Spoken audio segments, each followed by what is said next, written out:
Alright. Alright, everyone, we're gonna go follow, raid this weird dragon. Let's see. He's pretty weird.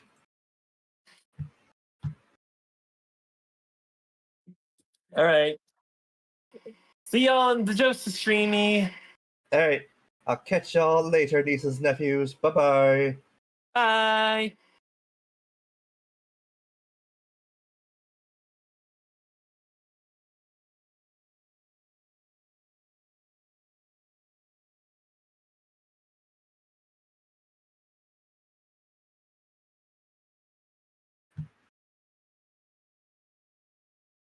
Well, since you're doing a reading stream, I'll go ahead and, hop off. Yeah, same. Right. Yeah, have a good stream, or Joseph. Alright, bye. Bye. Yeah.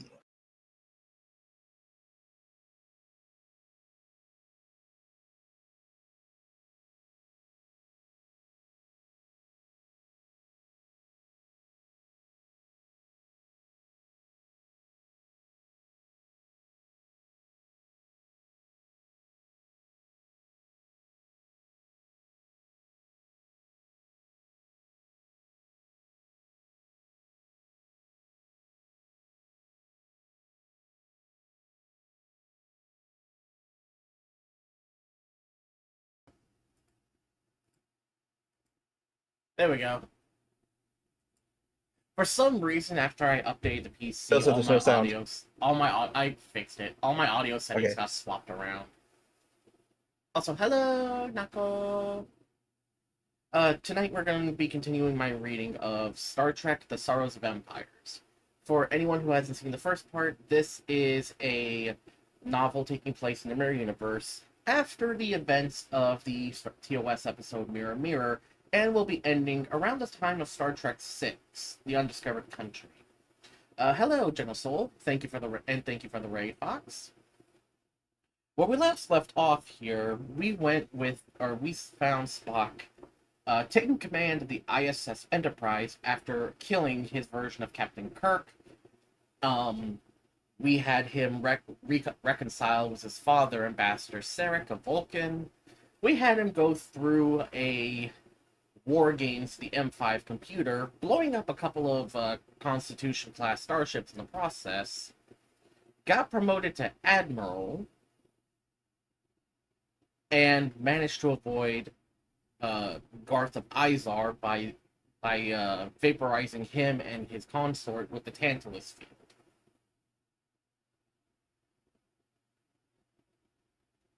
So let's us begin. Chapter 7. A Lamb to the Slaughter. Dr. Carol Marcus has just spoken truth to power, and she expected to regret it. Hidden within Starbase 47, also known as Vanguard, with a top-secret laboratory known as the Vault.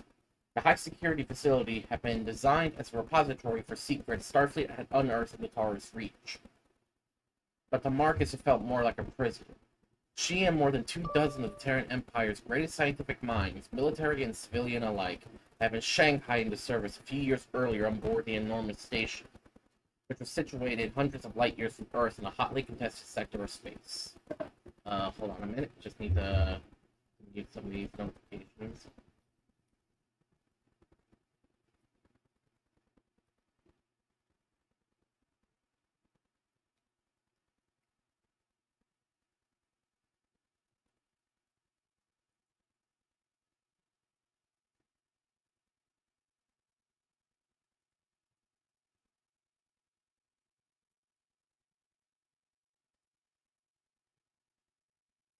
Sorry about that, everyone.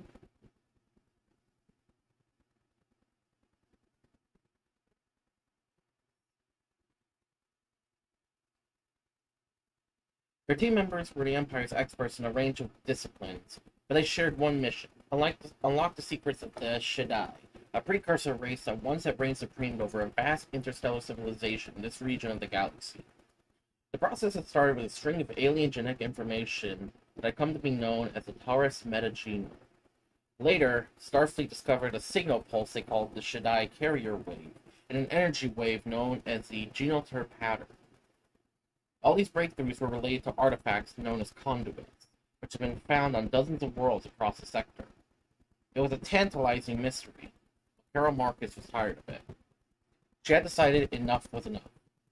For spite's sake as much as principle, she could not, bring herself to continue applying her knowledge and insight to advance Starfleet's belligerent agenda and serve the barbaric whims of Vanguard's commanding officer. And she had said that to the Commodore. I hate that this thing is so bright.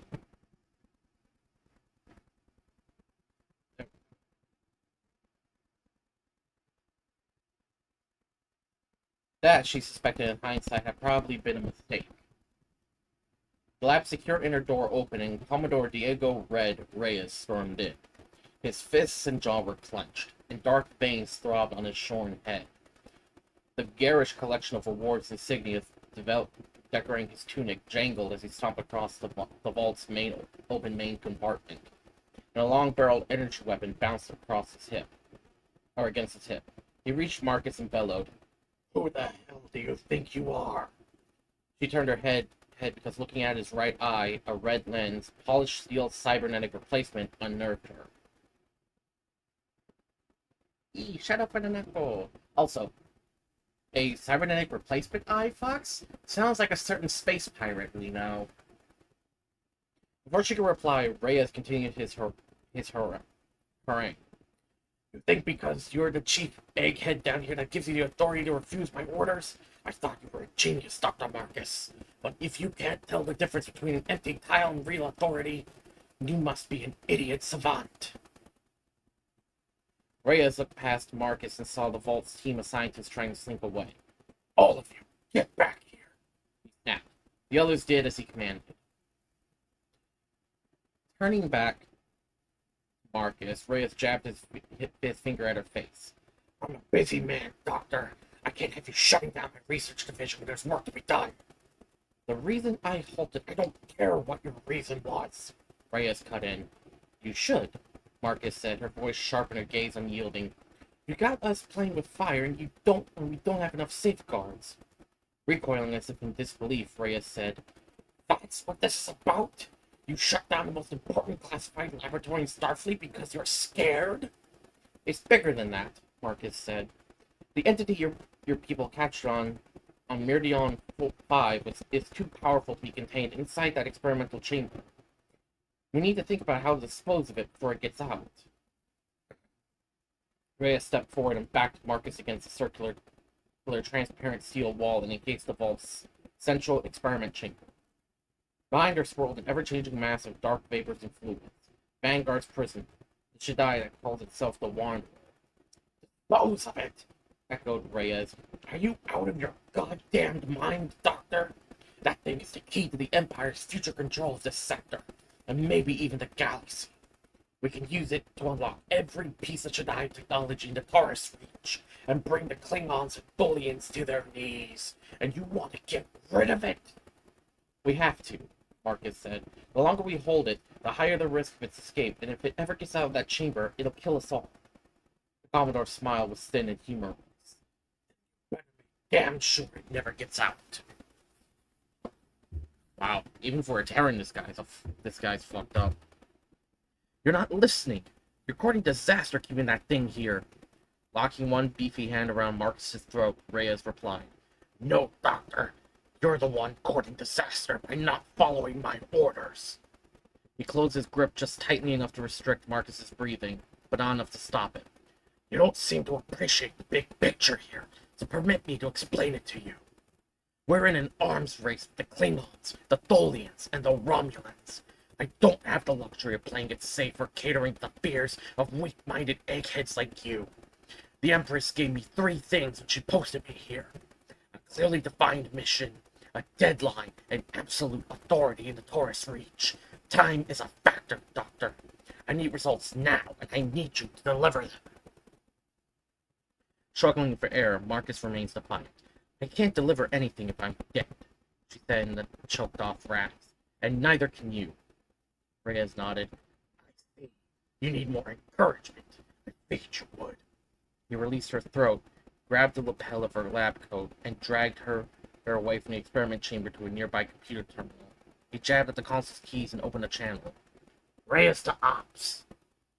Cooper here, answered the station's dark-haired executive officer as he appeared on the screen.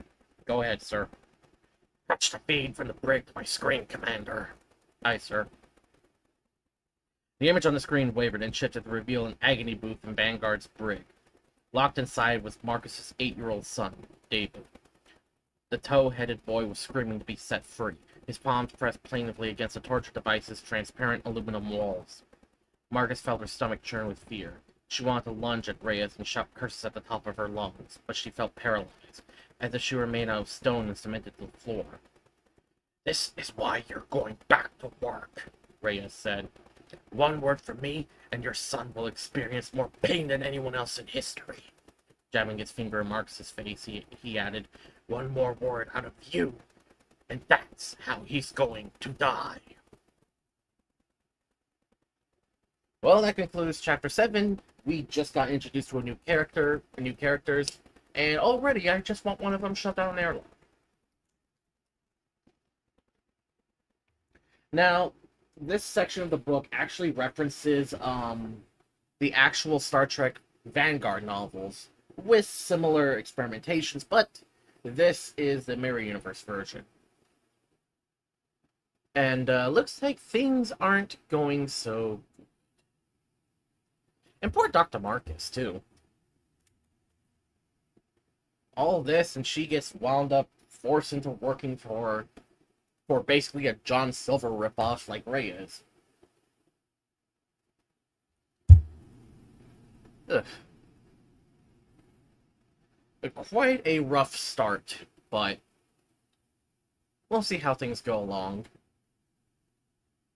Chapter 8. The Weight of Promises. Colonel Marcus collapsed on top of Clark Terrell and relaxed into his thickly muscled brown arms. Thank you, she said, aglow with post-portal perspiration. That's my line, he said, chortling softly and stroking her blonde hair. I need to get off the station for an hour, Marcus said. I'm just glad your ship's not in port for resupply. Terrell smiled. That makes two of us. He shifted the curtain of his bunk and checked the chrono on the bulkhead of his quarters. I'll have to go soon. I have third shift watch at 0000. Please, just let me stay a little longer, she said, pleading softly. I feel safe here. He nuzzled the top of her head. Don't get too comfortable, he said. There are no safe places here or anywhere else in the Empire. She sighed. I know. While she appreciated Terrell's attempt to caution her, she wished she hadn't spoiled her illusion of privacy.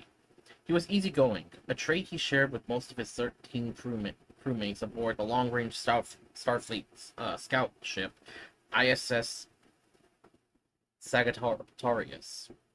Its calm demeanor often put Marcus at ease in a way few others ever could. She whispered in his ear, How can I ever be free of him? Hugging her closer, he said, Free might be too much to hope for. I just can't understand why the Empress would give so much power to such a malignant sociopath, Marcus said. He's a rank opportunist. As soon as he has enough power or leverage, he'll turn against her. Terrell shrugged one shoulder. Of course he will.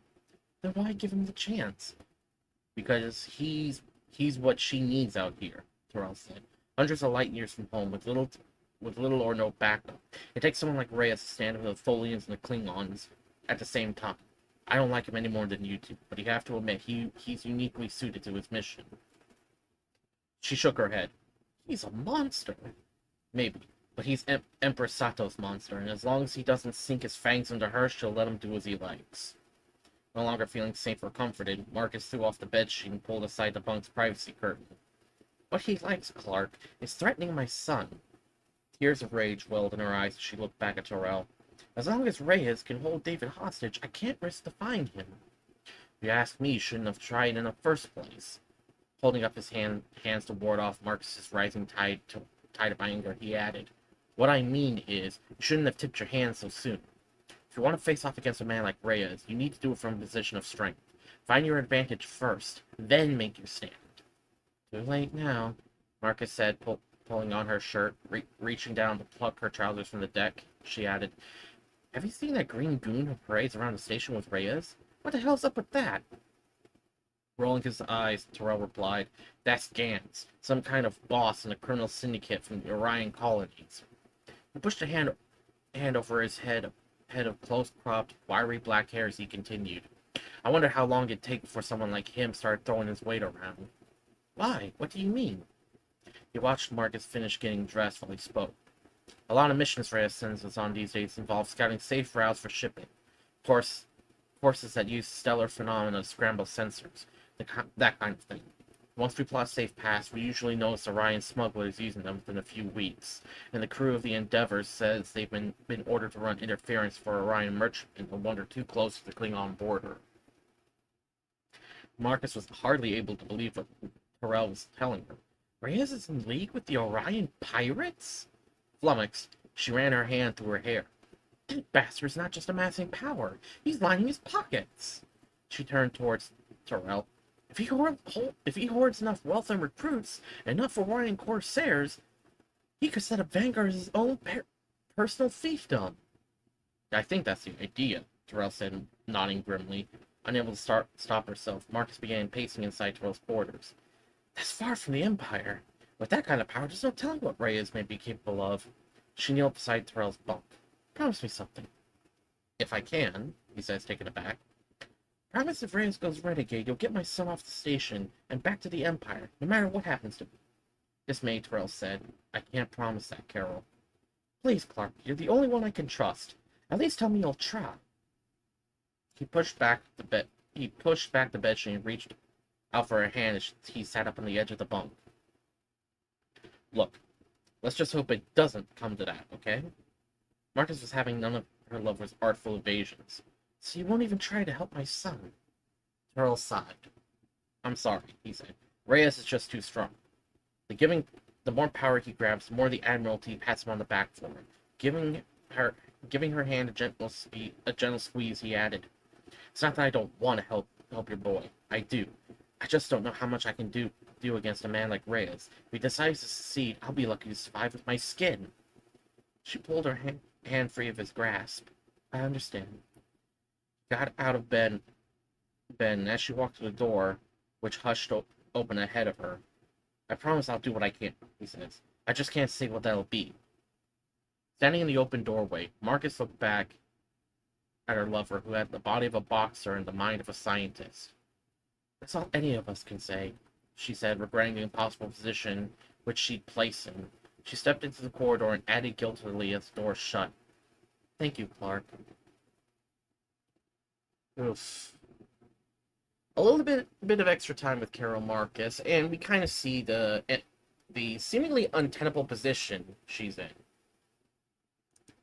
Let's just hope things turn out well for all of them.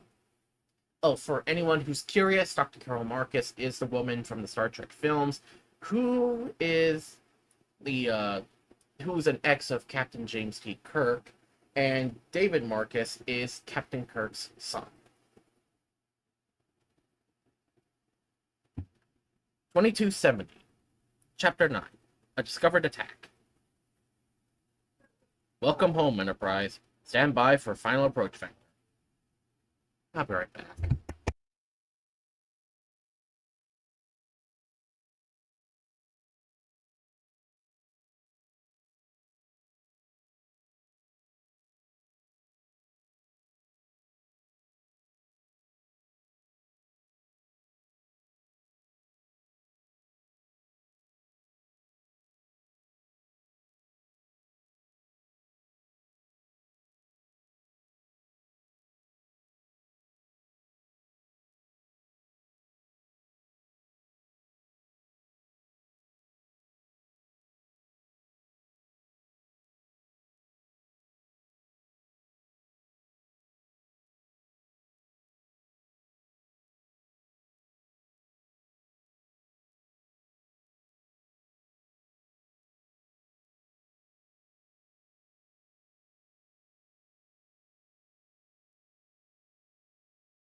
I'm back.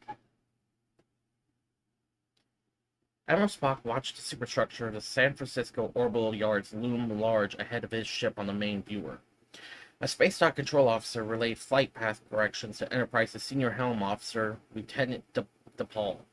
CSI assigned the young helmsman, Navigator Kevin Riley, divided his attention between preparing the ship to make port and gazing wistfully at the blue orb of Earth growing larger on screen. After more than 25 years of active service, Enterprise was putting into space dock for a bow-to-stern refit. Apparently unwilling to entrust the ship's future to its current chief engineer, Commander Scott had coordinated the planning of most of the ship's upgrades, especially those to its impulse engines and warp drive. In addition to carrying out his duties as the ship's executive officer, Scott has spent the past few weeks roaming the ship's halls in a maudlin fashion. More than one time, Spock had overheard his first officer lamenting, "The end of an era." On an intellectual level, Spock understood that humans sometimes formed emotional attachments to inanimate objects, and that ships held a special place in their imaginations. That knowledge, however, made Mr. Scott's behavior seem no less peculiar to Spock. He also did not share his human crewmates' nostalgic feelings about their return to Earth. Despite being half human, Spock felt no great sense of attachment to his mother's homeworld. From the earliest days of his memory, he has always identified with the people and culture of Vulcan, even though his peers had rejected him in the harshest ways possible. Out of consideration for Melina, however, he had offered to accompany her if she wished to visit her father in France. To his mild surprise, she had demurred. "There's no reason to go there," she had said. "Once the ship's in space dock, we should proceed to Vulcan." In accordance with her wishes, he had arranged passage aboard the ISS Merrimack, which was weighing in Earth orbit for them. As soon as he and Merlina were aboard it, it would depart for Vulcan. A male voice over the comm declared, "Enterprise, this is space dock requesting transfer of helm control for your final approach." Spock nodded to Scott, who said to DePaul, "Transfer authorized, Lieutenant. Proceed when ready." "Aye, sir," DePaul said. He keyed the commands into the helm, then opened his comm circuit. "Space dock, this is Enterprise. Releasing helm control on my mark. 3, 2, 1, mark." There was a faint shudder in the deck, then DePaul swiveled in his seat and looked back at Spock and Scott. "Helm control transferred, sirs." "Well done, lad," Scotty said. On the view screen, the grid-like enclosure of space dock seemed to swallow Enterprise. Automated tenders began extending mooring lines and supply umbilicals towards the starship. Lieutenant Elizabeth Palmer turned to the communication station and said, "Admiral, we're being hailed by Grand Admiral Decker. He wishes to speak with you." Spock glanced at the blonde and said, "Put him on screen, Lieutenant." Palmer rounded the message to the bridge's main view screen, which switched to an image of the square-jawed flag officer who had succeeded Garth as the Commander-in-Chief of Starfleet. "Admiral Spock," he said. "Welcome home." "Thank you, sir," Spock said, choosing not to debate a superior officer in the regard of what he would consider home. Decker looked at Enterprise's Excel. "Commander Scott, I want to thank you for your exemplary work preparing for the designs of Enterprise's refit. Many of your suggestions will be incorporated into other Constitution-class refits."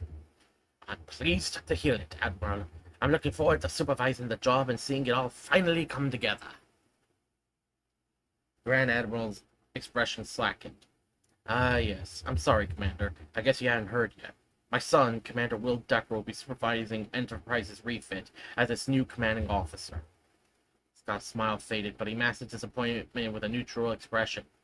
"Aye, sir. I'm sure he'll do a fine job of it."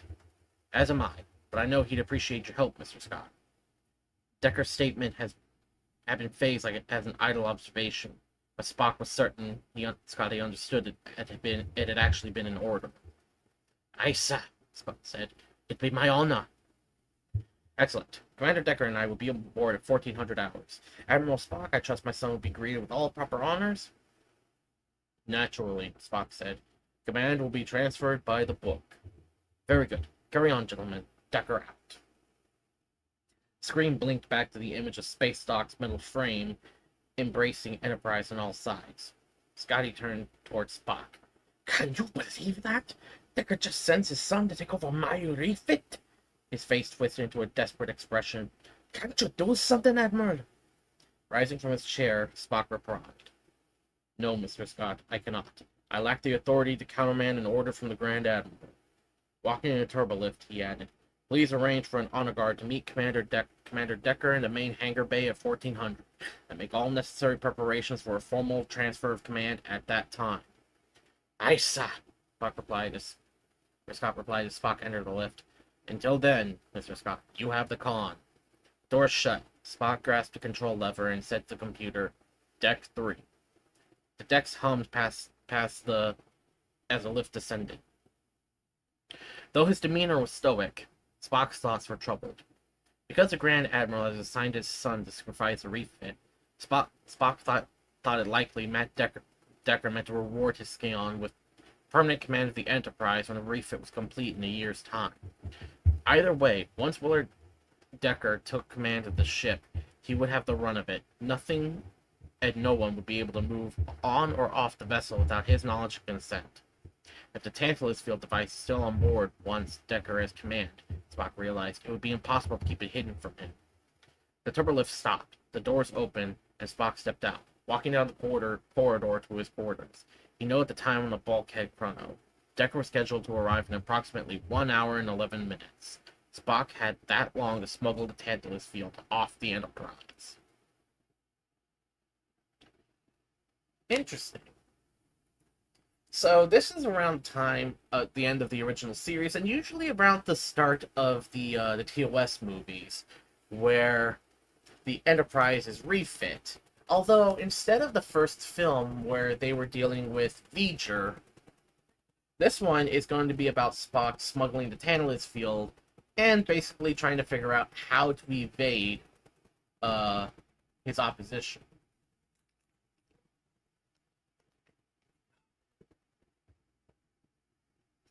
Chapter 10. An Iron Fist in a Velvet Glove. Marlena stepped briskly across Enterprise's auxiliary shuttle bay. She used her right hand to guide a torpedo-like shipping pod mounted on an anti-grav pallet.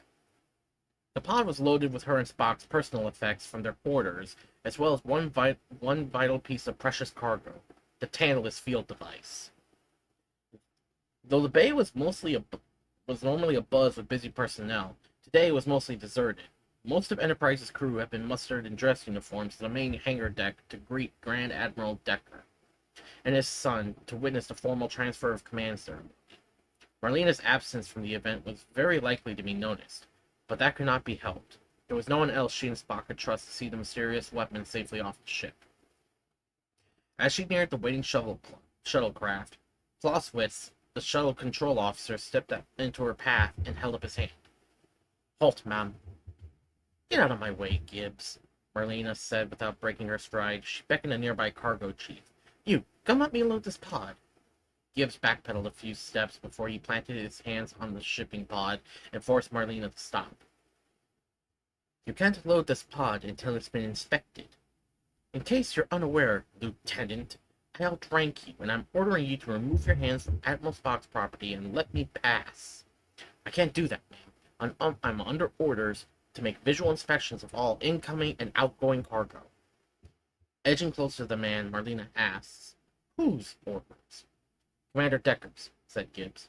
"But my orders come from Admiral Spock," Marlena retorted, "and he was very clear. His container is not to be opened or tampered with." She tried to step forward, but Gibbs pushed her back, halting her progress. "That may very well be, ma'am, but Commander Decker is now in command of this ship." "Is that a fact?" As she inched closer to the young officer, Marlena slowly pulled her communicator from her belt. She flipped open its grill and set it for the intra-ship frequency, which was carrying the transfer of command ceremony for the benefit of personnel who cannot leave their duty stations. Over the comm, Spock's voice intoned in a stately manner. "Command of a starship is an honor and privilege according to very few, even in a fleet of this size. To be worthy of it, an individual must possess a rare combination of learned skills and inborn attributes." Marlena turned down the volume of her communicator and smirked at the lieutenant obstructing her departure. Sounds to me like Admiral Spock is still making his opening remarks, which means the ceremony has not yet happened." She tucked her communicator back onto her belt.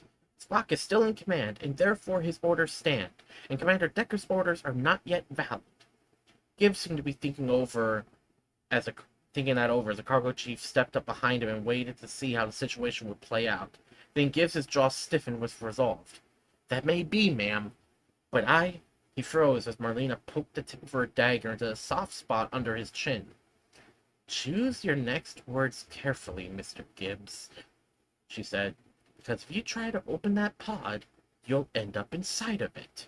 With her blade, she traced a line down the front of the man's yellow tunic, past his belt to his groin, and flashed a malevolent smile. Or should I say, part of you will. Gibbs swallowed hard, then he turned his head to speak over his shoulder. Chief Moss, put Admiral Spock's shipping container onto the shuttle. Now. Aye, sir, said the cargo chief, who relieved Marlena of her burden and hurried into the waiting shuttlecraft. Marlena backed away from the lieutenant. Wise choice, she said. When she was several meters away from him, she turned and quickened her pace to the shuttle. At its hatch, she paused to make certain the shipping pod was loaded safely onto the cargo compartment of the shuttlecraft's underbelly. Then she stepped inside and closed the hatch behind her. Lift off immediately, she said to the pilot. He looked back in surprise. Should we wait for Admiral Spock? No, Marlena said. He'll beam over to Merrimack once the transfer of command is done. She settled into the mission commander's seat next to the pilot. We're on a tight schedule, mister. Let's go. Yes, ma'am, the pilot said. He signaled the launch control officer for clearance as he primed the shuttlecraft's controls. Less than a minute later, they were in flight, exiting Enterprise and cruising above the broad blue curve of the Earth on a direct course to the ISS Merrimack. Let's hope that was the hard part, Marlena told herself as she struggled to keep her breathing slow and steady. She didn't expect much trouble on the Merrimack. At worst, it might subject her and Spock's shipping pod to a routine cargo scan, but the container's shielding would disguise its contents. Though she respected Spock's desire for circumspection and caution, she couldn't help but resent it as she contemplated the possibilities offered by the Tantalus field device. She longed for the day when she and Spock could stop hiding their power from the galaxy at large and start wielding it instead.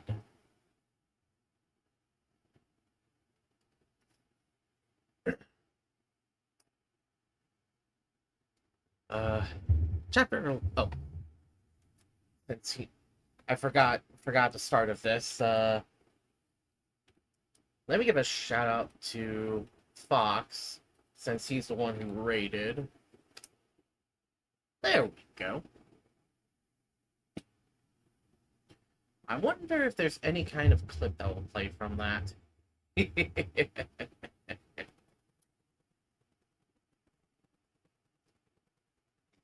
Yeah, I shout you out, Fox.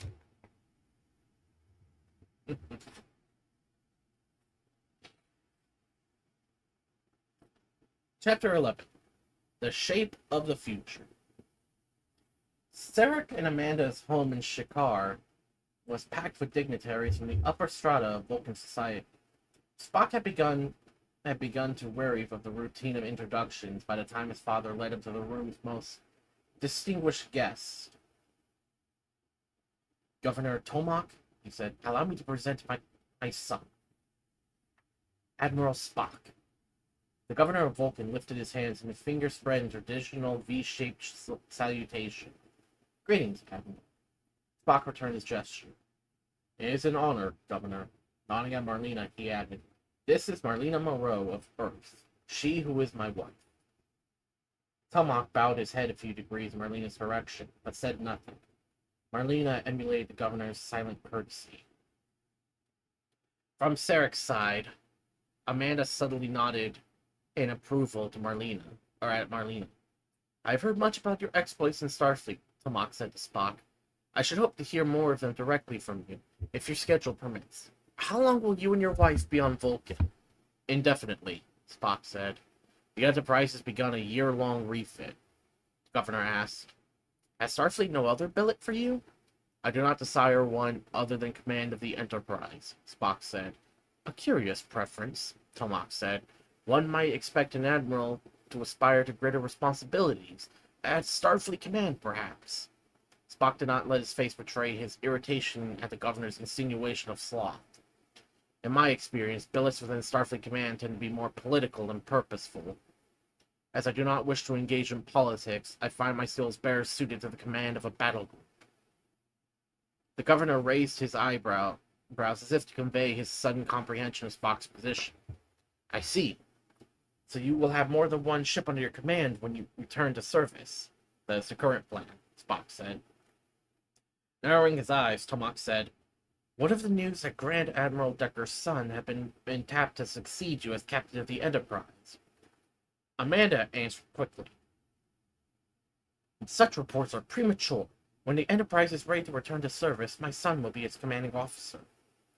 Tomak dipped his chin at Amanda, and it seems I spoke rashly. My apologies.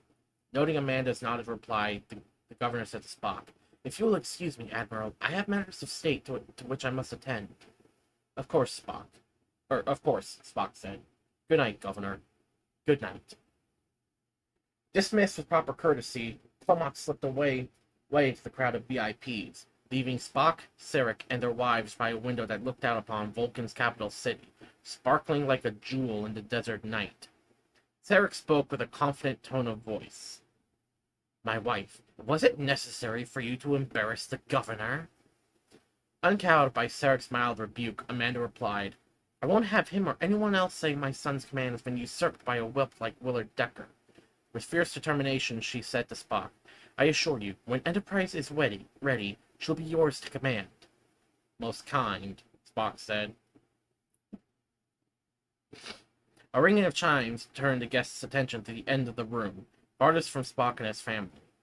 Standing on a slightly elevated level of the estate's great room, Professor Sabak, the head of the Vulcan Science Academy, lifted his glass. Everyone, please join me in the welcoming home of one of the favored sons of Vulcan.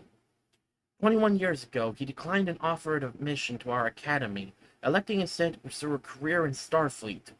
At the time, he endured great criticism for his choice, but seeing how far he has come, it now seems clear his decision was quite logical.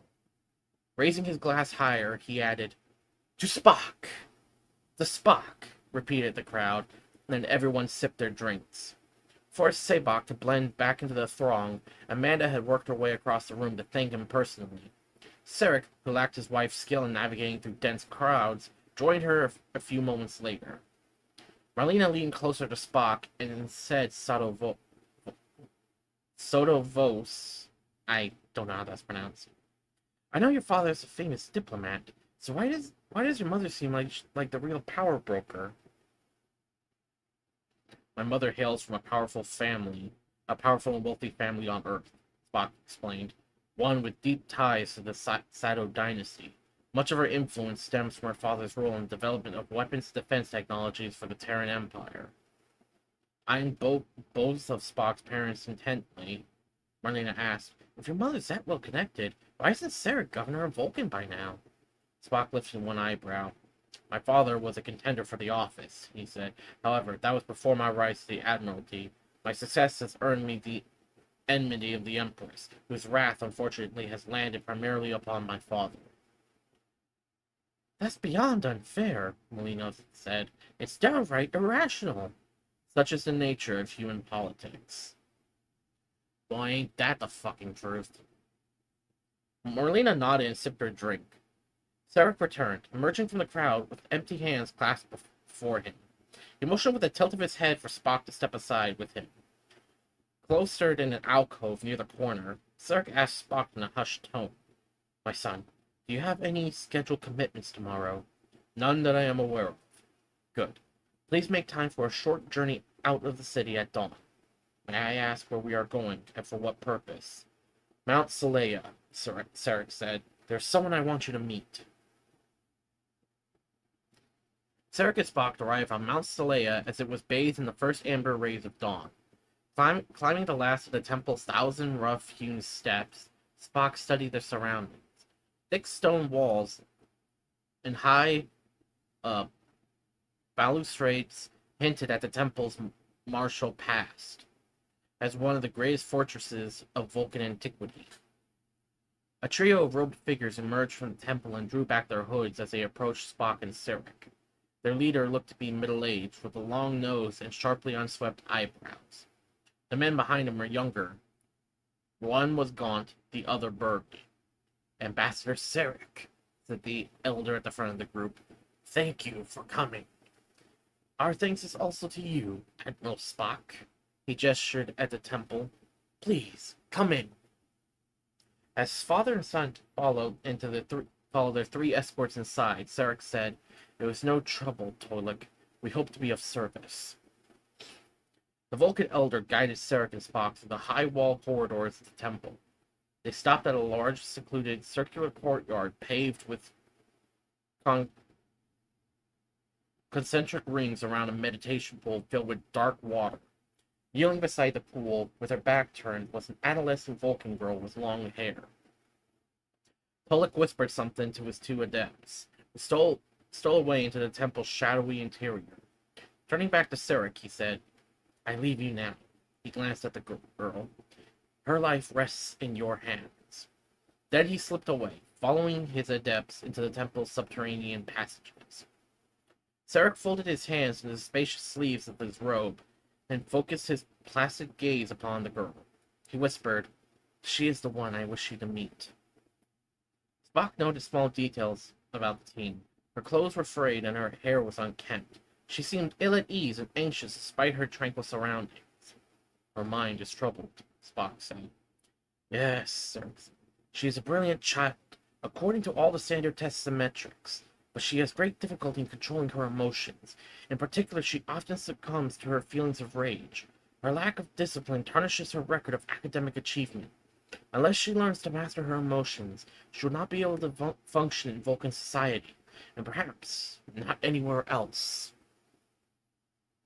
The litany of the girls' dysfunction sounded hauntingly familiar to Spock, as if he were being asked to revisit his own troubled childhood via proxy. A flash of intuition led him to ask, What is her non-Vulcan heritage? Sarek nodded. Your insight is keen, Spock. She is half Romulan. Reacting to Spock's intrigued glance, he continued.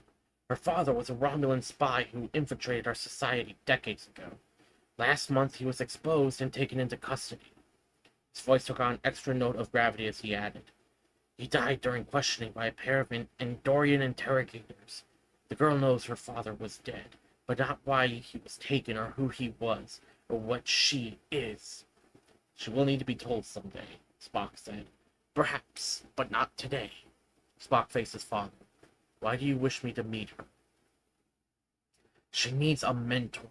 Someone who can understand the unique difficulties she's facing. One who can nurture her immense potential. Since you and Marlena will be staying on Vulcan for the coming year, I think you are the ideal candidate. After watching Spock stare at the girl for several seconds, Sarek added, I cannot and will not compel you to do this, my son. But if you wish to change the shape of the future, you should start by molding those who will live in it. Weighing his father's words, Spock imagined what benefits he himself might have enjoyed if he had been privileged with a mentor like himself at the girl's age. Despite his reluctance to enmesh one so young into the complicated fabric of his life, Spock walked out of the shadows and crossed the courtyard to stand behind the girl. He waved for her to acknowledge his presence. Finally, she turned and looked up at him. Her hair was as dark as the ocean at night, and her eyes glistened like the blade of a knife. A fearless gaze and sullen demeanor gave her a feral beauty. I am Spock. I am Savick. Are you here to make a slave of me? That would be a waste of your intellect and talent, Spock said. Savick rolled her eyes, apparently mistaking his praise for condescension. Then what do you want with me? I have been asked to serve as your mentor, Spock said, electing to pursue a policy of truth with the girl. I believe I might be able to help you. She bristled at his offer. How? You are born with great potential, Savick, but unless you develop such a gift, it means nothing. You can choose to lead an extraordinary life and become part of something greater than yourself, or you can choose to live as a failure and an outcast. The difference between these two paths is discipline, and I can help you develop that if you are willing to make the effort. Eyeing him with suspicion, she asked, why would a Starfleet admiral spend his time fixing a juvenile delinquent like me? I once was as you are now, Spock said. Because of my half-human ancestry, as a boy I found it difficult to control my emotions. My peers treated me as a misfit and an outcast because of my temper. They tormented me because they considered me less than Vulcan. Savik's veneer of anger began to fade. Spock sensed he was making a connection with her. She asked, "How did you purge yourself of emotions?" "I didn't," he confessed. "I merely learned to hide them, and to use that skill to my advantage, as you will do. Knowledge is power, Savik, but wisdom lies in knowing how to wield power." She held out her hand. Spock clasped it and helped her up. "I am willing to learn," said his protege. "Please teach me." That was chapter 11. Savik is a character that was seen in the Star Trek movies. I believe Star Trek 3 or 4. She was a cadet at the time. Yeah, Star Trek 3 and 4. She was a cadet at the time, and she was meant to... fun fact, she was actually meant to be in Star Trek 6, but a situation happened between the actress, the crew, and thus she was replaced by a character known as Valeris. But she'll play a pivotal role in the stories to come. And this will not be the last time she'll be seen. 2271. Chapter 12. Hamartia.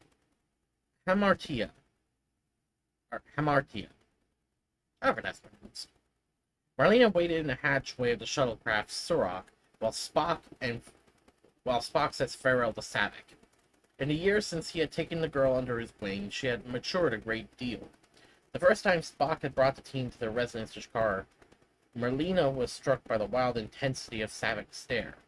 Today, as she bid her mentor safe travels and promised to continue her studies under Sarek's tutelage, her gaze had the same fire, now tempered with a keen focus.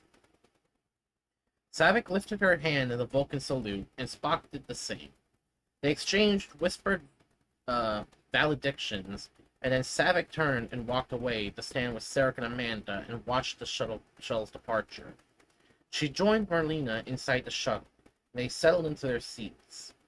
Shifting uncomfortably and tugging at the fabric of her tunic and slacks, Marlena said, "I hate these new uniforms. They look like dirty gray pajamas. They're not as comfortable." Pulling at the crimson sash tied around her waist, she added, "And the stupid thing gets in the way of my knife and my agonizer." Starfleet's new uniform code permits a thigh sheath for your knife. Spock said as he secured his safety harness.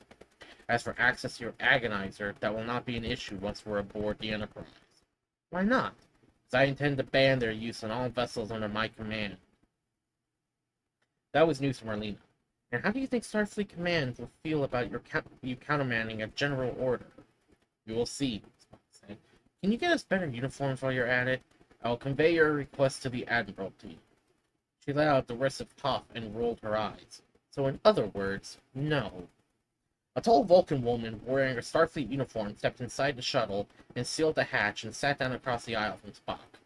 Marlena noticed the woman wore the insignia of a lieutenant commander, and as soon as the Vulcan woman had secured her safety restraints, she leaned forward and said to the pilot, "Lift off when ready, Ensign, and seal the cockpit."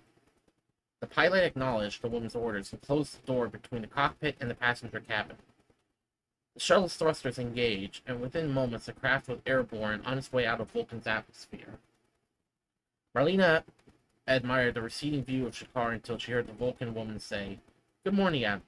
I am Lieutenant Commander T'Prin of Starfleet Intelligence." "Good morning, Commander," Spock replied. "The reason why the 7 stars are no more than 7 is a pretty reason." And T'Prin said. Spock answered, "I have no words. My voice is in my sword." Confused and alarmed, Marlena said, "Did I miss something?" "Recognition codes," Spock said. "Compare between myself and Sarek." Marlena looked at T'Prin, who nodded at her and then said to Spock, "I have served your father for many years, Admiral. He informs me you have a temporary need of my talents on board the Enterprise." "I do," Spock said. "If you succeed, I'll have more tasks for you." "If I may inquire, sir, why did you ask for me?" "Because of your personal history, Commander," Spock said, his voice resonant with implied meaning. Though his reply was cryptic to Marlena, it provoked a steely gaze from T'Prin, who replied in a tense voice. "I see." Before I share my secrets with you, I must confirm that you can be trusted. Reaching towards the prince's face, he added, I must know your mind. Marlena snapped. No! Her husband looked at her, his face a cipher reining in her anxiety. She continued. The risk is too great. A mind will reveal everything to her. If she's lying, if she is, and she has deceived my father. No easy task. Marlena placed her hand on Spock's arm. Only just met her. It's too soon to show her what we know. If we are to cultivate effective allies, Spock said, then we need to begin sharing our information and objectives. Cast a hard look at the prince, though it would be prudent to take some precautions. Pulling out his hand, he said to the Vulcan woman, Give me your phaser, Commander. Bren removed her sidearm and handed it across the narrow aisle to Spock, passed it to Marlena. Set it for heavy stuff, Spock said. My gamble proves to be an error. I trust you will know what to do. Then he reached out and pressed his fingertip to the prince's face. At first she flinched from his touch, but he extended his arm fully and made contact. My mind to your mind, he intoned, closing his eyes. Our thoughts are merging. The Vulcan woman closed her eyes as she said, Our memories combined. We are together, Spock said. The prince replied, We are one. Anger and jealousy swelled in Marlena's heart. She hated to see Spock share such intimacy with another woman. She remembered their own mind meld of a few years earlier. It was an experience more profound than sex, more revealing than confession. Adding to Marlena's anxiety, the Prin was a Vulcan, and therefore she was able to participate in the psychic union with greater ease than Marlena had. She wondered if the Prin's mind around Spock or if the Vulcan woman desired him. Marlena yearned to press her thumb on the phaser's trigger.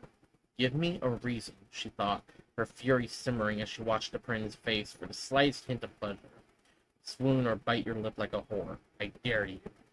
Instead, both Spock and the Prin's expressions remained blank as he removed his fingertips from her face, and they opened their eyes. I know her mind, Spock said. She can be trusted. Marlena still aimed her phaser at the Prin.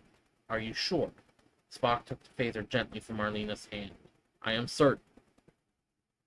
It galled Marlena that Spock had discounted her opinion so easily. In most other matters, he had proved willing to heed her counsel.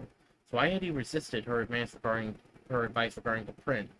She feared he was too quick to trust other Vulcans, and not willing enough to imagine some of them might prove to be his enemies. He has a fatal flaw, Marlena decided. This will likely be it. Spock handed the phaser to Prin, who tucked it back into her belt, under her sash. What are your orders, Admiral? Hold on.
I'm sorry about that, everyone. When we reach the Enterprise, stay close, but be discreet. Yes, sir, she replied. And if Commander Decker or his operatives attempt to move against you? In that case, Spock said, be swift, precise, and merciless.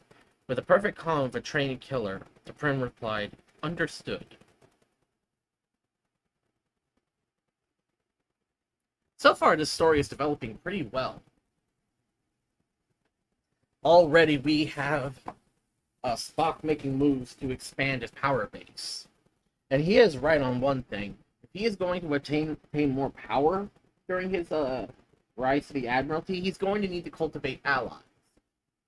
And T'Pren seems to be like one of those that would make a good ally. A Vulcan version of Agent 47, if you will. Which will be interesting to see how she is from in the story. Also, she is utilized in the anthology book called Shards and Shadows, which is a collection of several short stories similar to Glass Empires, which Star Wars Vampire came from. Chapter 13, Homecoming. Spock exited the Surak to find Enterprise's acting captain, Commander Willard Decker, and his former executive officer, Commander Scott, waiting for him in the fully refitted ship's cavernous main hangar bay, which coursed with activity. "Welcome aboard, Admiral," said Decker. "Thank you, Captain," Spock said, addressing Decker by title rather by rank. "I trust you received your orders from Starfleet Command?" "I have, sir. As you requested, I forgone the usual trappings of a command transfer ceremony." Though the statement was one of simple fact, there was a subtle undercurrent of resentment in Decker's voice. Considering the circumstances, Spock was not at all surprised. "Very good," Spock said. "Proceed." Decker handed Spock a data slate. "Admiral Spock, having been duly requested and required by Starfleet Command to relinquish command of the ISS Enterprise to your authority, I hereby surrender this vessel's command codes." Spock tucked the data slate under one arm and extended his free hand to Decker. "I relieve you, sir." Shaking Spock's hand, Decker replied, "I stand relieved." Stepping away from the shuttle to permit Marlena and T'Pren to disembark, Spock asked Decker, "What is the Enterprise's state of readiness, Commander?" "Mr. Scott and I will finish our final calibrations of the warp drive by 1300 hours, sir. And the crew? All personnel aboard and accounted for." "Very good. Please prepare the bridge for my arrival." "Aye, sir," Decker said, and bowing his head at the implied dismissal, he departed at a quick step and left the shuttle bay. Spock turned to see Marlena supervising the unloading of their personal effects from the Surak. The Prin was already gone, vanishing into the ship. Commander Scott lingered on Spock's flank. "It's good to have you back in command, Admiral," he said. "I didn't trust that lad Decker in the big chair." "Thank you, Mr. Scott. I regret I was not able to reinstate you as first officer, but Grand Admiral Decker insisted his son." Scott held up one hand. "No apology needed, sir. I never cared for the job anyway. Engineering's where I belong." "Then I, for one, am pleased to once again have the honor of your service as chief engineer. Take your post and prepare the ship for immediate departure." "Aye, sir," Scott said with a smile that was unexpected as it was sincere. Walking back to Marlena's side, Spock said, "I must report to the bridge." Spock said. He rested one hand on the case containing the Tantalus field device and added in a confidential tone, "I trust you will see to the appointment of our quarters." Marlena met his steady gaze and said, "Everything will be arranged to your liking by tonight, assuming none of Decker's people interfere." "You will encounter no interference from anyone," Spock said with grave assurance. "The Prin will see to that." You know, if there's one thing I do enjoy about Montgomery Scott is that he really does love his position as chief engineer, regardless of if it's his Prime or Mirror Universe version. Because you can tell this version of Scotty really loves being the chief engineer. And who can blame him, really?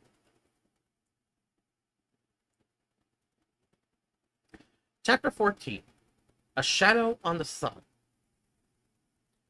"Yeah, they're settled in," Will Decker said, hunching over the desk in his quarters with a cold drink in one hand and his head in the other. "But it took his wife less than an hour to find a surveillance unit I hid in his quarters." Decker's father, Matt, better known throughout the Empire as the Grand Admiral of Starfleet, hollered back over the secure subspace comm. "Well, whose damn fault is that, boy?" "What am I supposed to do, sir?" Will's father always insisted he called him sir even in private, ever since Will was a boy. "I can't just barge into his quarters and plant new taps," his father shouted. Don't ask me how to fix your mistakes, boy. I need you to keep tabs on that crafty Vulcan, no matter what it takes. Sipping it from his vodka on the rocks, Decker brooded. You could have done it yourself if you kept him at Starfleet Command instead of letting his mother give him back to Enterprise. He swallowed his mouth full of vaguely medicinal-tasting booze, then held back his flood of bile behind a tight-lipped frown. I'm doing all I can, sir. I promise you, but it's not as if Spock doesn't know who I am. He knows I'm your son, which is probably why he's been keeping me at arm's length ever since he came back aboard. Yes, we expected that, the Grand Admiral said, but that's no excuse, boy. Spock's got a beat on you. Don't come at him straight. Use your head. Flank him. He leaned forward through his stubbled visage, filled the screen of Decker's desktop monitor. Use cutouts, proxies. Get someone else to do your dirty work. The only people who got near him are the ones he already trusts, Decker said, uncertain how to translate his father's advice into action. Turning one of them won't be easy. No, no, no, protested the elder Decker. You're not hearing me, boy. I'm saying send a woman. Decker shook his head. I don't know. He seems pretty devoted to his wife. Don't make me laugh, said the Grand Admiral. Spock wouldn't be the first married man to take a mistress. Besides, this is exactly what we need. A wedge to push those two apart. Melina's been his staunchest ally ever since he got rid of Kirk. But back when she was Kirk's woman, she was famous for her jealousy. If you can get some nice piece of tail on that ship to draw Spock's interest for even a minute, that ought to put Marlena's temper into play. And Spock isn't the cheating type? All men are the cheating type, boy. You just have to find the right woman. Oh, ain't that, wow.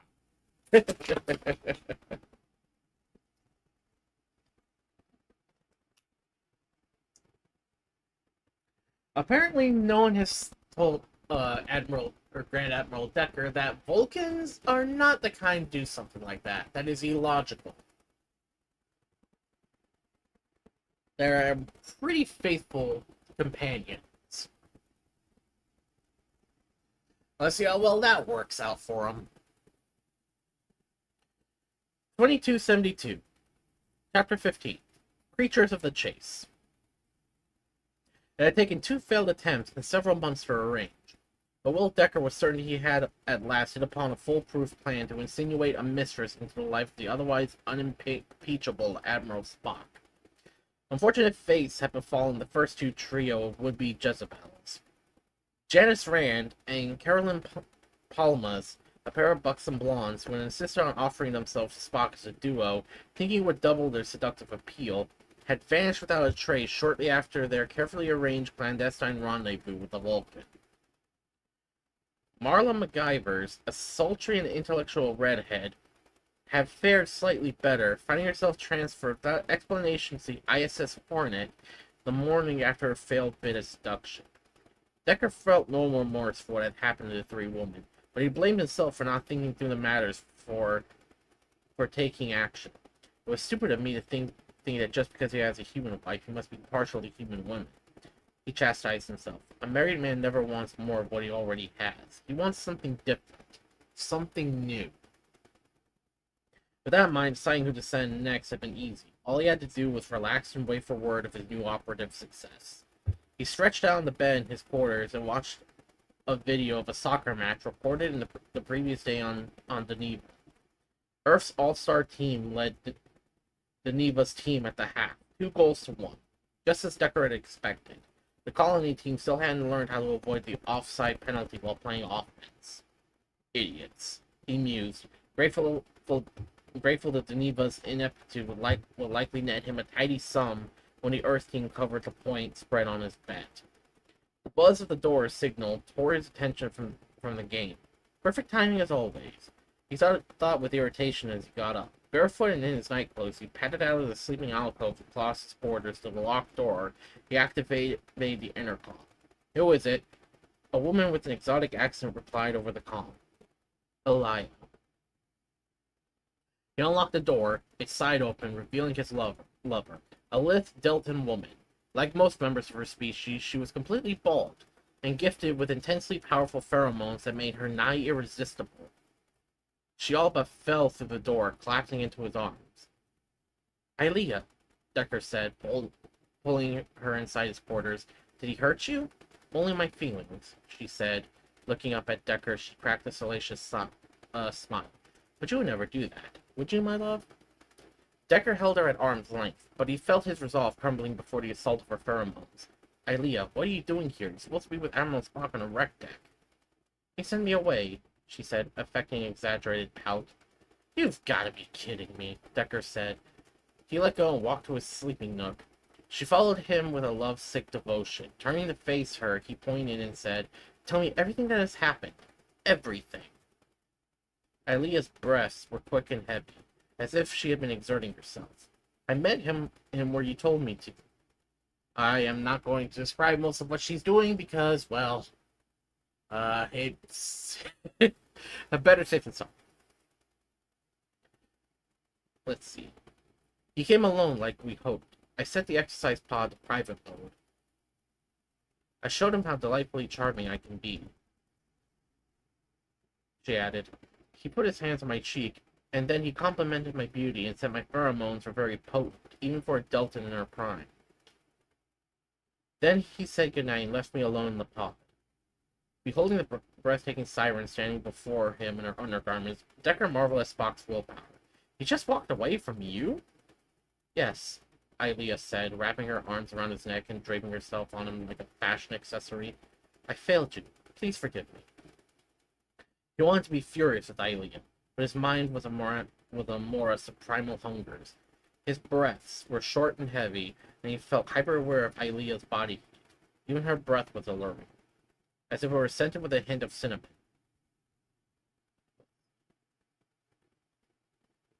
All notions of restraint fled from his thoughts. He seized Ilea by her shoulders and threw her onto the bed. But even as Decker luxuriated in the glories of Ilea's flesh, one question lingered on the fringe of his thoughts and troubled him deeply. What kind of man must Spock be that he can resist this? Marlena did not consider herself a voyeur, but as she watched Decker and Ilea on the monitor on the Tantalus field device, she could not help but admire the athleticism and imagination of their fervid copulation. She heard the door of her and Spock's quarters open and close, footfalls drawn near with a rhythm she recognized as Spock's. The tramp went straight to Decker, she reported. He joined her at the device and regarded Decker and Ilea's wild fornication with a dispassionate stare. As we suspected, Spock said. I can't fault him for a lack of commitment, Marlena said. The first three he sent were just pawns. At least he cared enough to send his own whore. Casting a sidelong glance at Spock, she added, But you already knew about Decker and Ilea, didn't you? Indeed, Spock said. Friend learned of their relationship before she returned to Vulcan, while researching Decker's dossier for my files.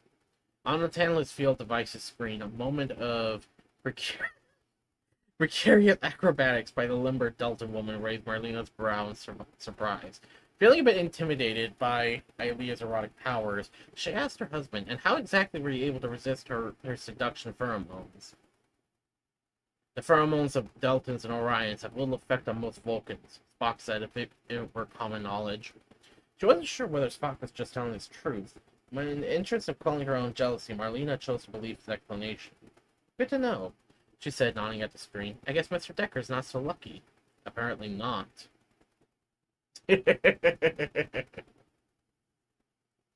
It's curious. She went straight to him after meeting with you, Marlena said. Rand, Polymus, and MacGyvers were all smart enough to avoid him after botching their missions. Did Ilea just get herself so hot and bothered, trying to woo that she had to use him as a pressure valve? Spock replied, in part, yes. Also, when she let me touch her face, I planted a telepathic suggestion that she should seek out her master. If you had contact, why didn't you just read her mind? Deltans have a limited empathic ability.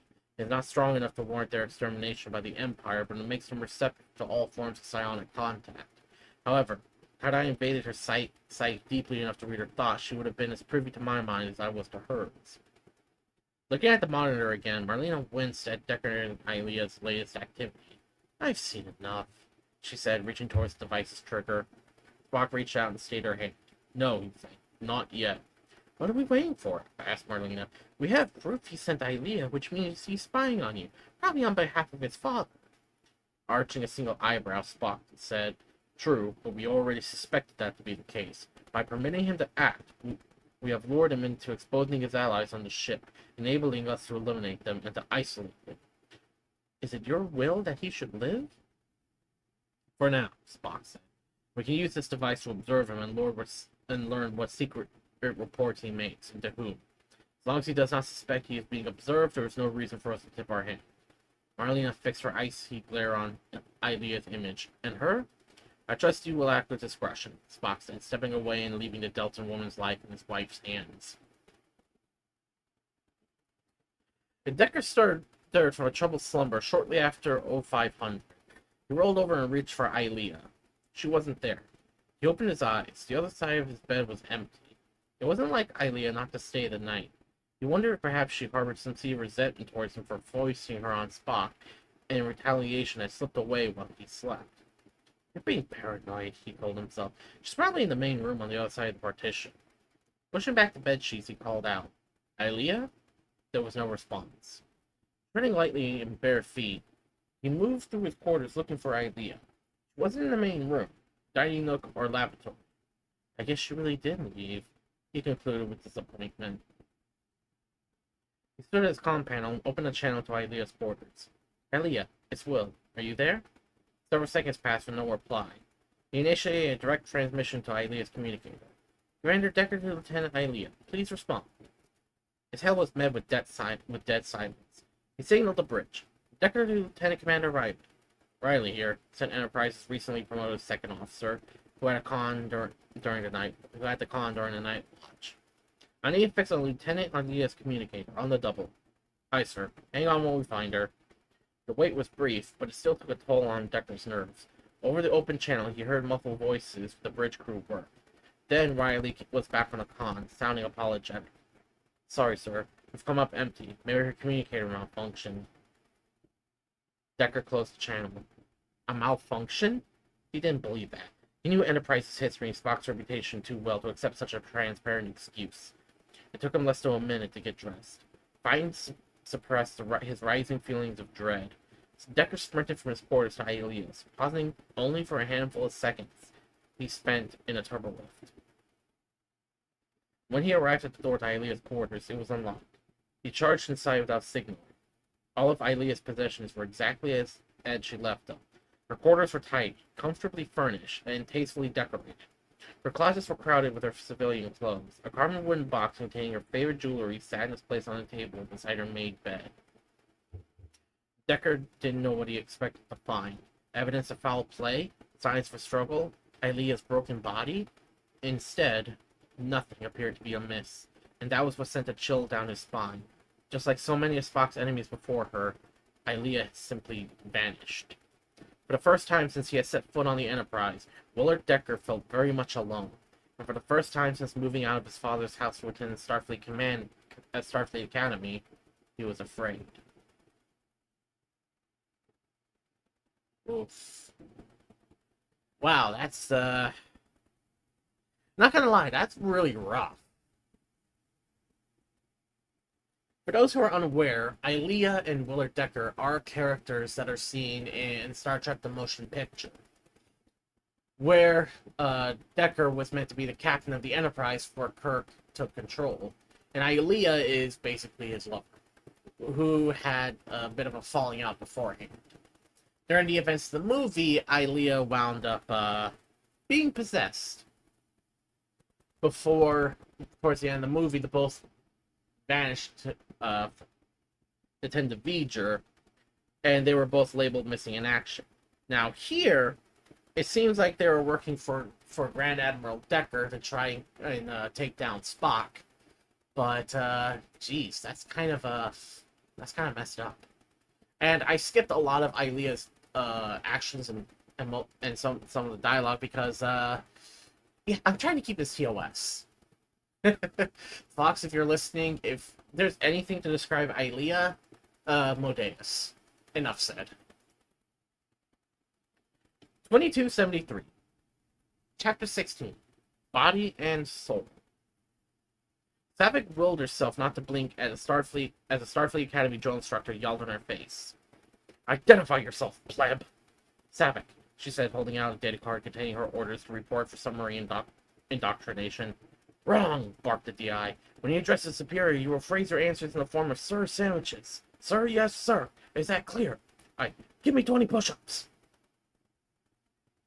Confused but obedient, Savick put her data card in her pocket, dropped to the floor in the main concourse of Archer Hall, and executed 20 regulation-style push-ups. As she did so, she heard other incoming cadets answering questions from other DIs with the phrase, "Sir, yes, sir." When she had finished her punitive exercise, she stood at attention and remained silent until her DI demanded, "Identify yourself, pleb." She held out her data card. "Sir, Savick, sir." "Correct," the DI said, accepting her card. He placed it into a handheld reader, checked his information, pressed a button, and then ejected the card. "Your alpha number is 3977 Delta. This will be your identifying serial number for the duration of your academy career. Is that clear?" "Sir, yes, sir." He handed back the card and pointed left. "Get in line." Savick pocketed her card and jogged to the end of the single file of inductees. The DI stayed behind and waited for the next arriving pleb. The line crept forward past several non-commissioned officers seated at long tables. The first of them handed Savick a stack of uniforms. The second one issued her a pair of black boots. The third non-com added a pair of running shoes to the top of Savick's armload of gear. The fourth petty officer issued her a small handbook whose cover bore the title Star Points. The last of the seated non-coms injected Savick with 2 hypo sprays and then handed her an agonizer. Another DI pointed to the right and snapped, "Report to the barber, pleb." Jogging to catch up to the inductees ahead of her, Savick was directed by more shouting men and women into a 3-wall cubicle with a table, a chair, and a middle-aged Tellarite holding a powerful hair trimmer. "Put your gear on the table and sit," the barber said. Savick did as he said. Directly ahead of her, she saw other plebs being tended to by other barbers. Male inductees' heads were shaved, while the female plebs had their hair trimmed to a length Starfleet apparently had deemed appropriate. As the Tellarite grabbed a handful of Savick's long tresses for trimming, she declared simply, "Sir, please shave it off, sir." "All of it?" "Sir, all of it, sir." "My pleasure," the Tellarite said. With a few deft passes of the buzzing trimmer, he removed all of Savick's hair, rendering her pale head faintly stubbled. "You're done, pleb. Go get your physical." "Sir, yes, sir." Savick grabbed her mountain of gear and followed the other shorn plebs into a series of rooms where Starfleet physicians examined them. Corpsmen giving vaccinations, and nurses collected DNA samples for their service records. The doctors ushered her to process plebs back to the back door of Archer Hall, where a squad of detailers, upperclassmen tasked with assisting in the training of plebs during the 7-week-long summer indoctrination period, taught the inductees how to perform a proper imperial salute. Bring the side of the closed right fist to the left pectoral, then extend the right arm and hand at shoulder height, palms slightly raised. Each pleb was made to repeat the gesture until his or her detailer was satisfied, and then they were ordered to exit the hall and board a ground transport that would take them to their barracks. The ride across the Starfleet Academy campus was brief. The plebs rode with their gear stacked on their laps. Most appreciated the few minutes of relative tranquility. A few, including Savick, used the time to steal glances at the context of the Star Points handbook, which was filled with a variety of information ranging from the command structures of Starfleet to a glossary of midshipmen's jargon into quotes from literature or historical figures. As plebs surged out of the transports onto the parade garden outside the barracks, roving detailers and drill instructors divided the 4th Class Regiment into 15 companies of 80 personnel. The first 8 companies were designated Starboard Battalion. The regiment's Port Battalion comprised the latter 7 companies. The entire process seemed arbitrary to Savick, who remained silent and listened for her name. When it was called, she joined the other members of Delta Company.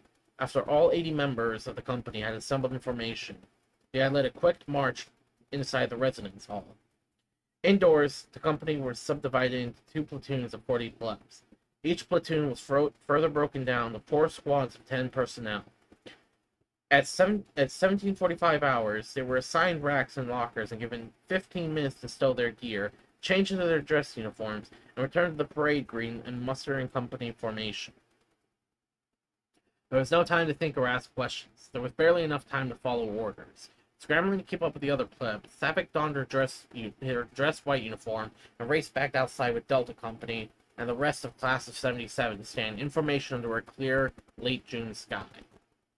Minutes later, the Commandant of Starfleet Academy arrived, followed by a clutch of flag officers, adjutants, aides-de-camp, and other Imperial dignitaries. The plebs were directed to salute and led a recitation of their oaths of services as officers of the Terran Empire's Starfleet.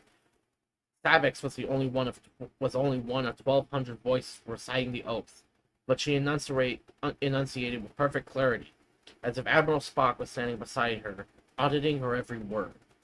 When the oath was complete, the master drill instructor bellowed, "Regiment, fall out!"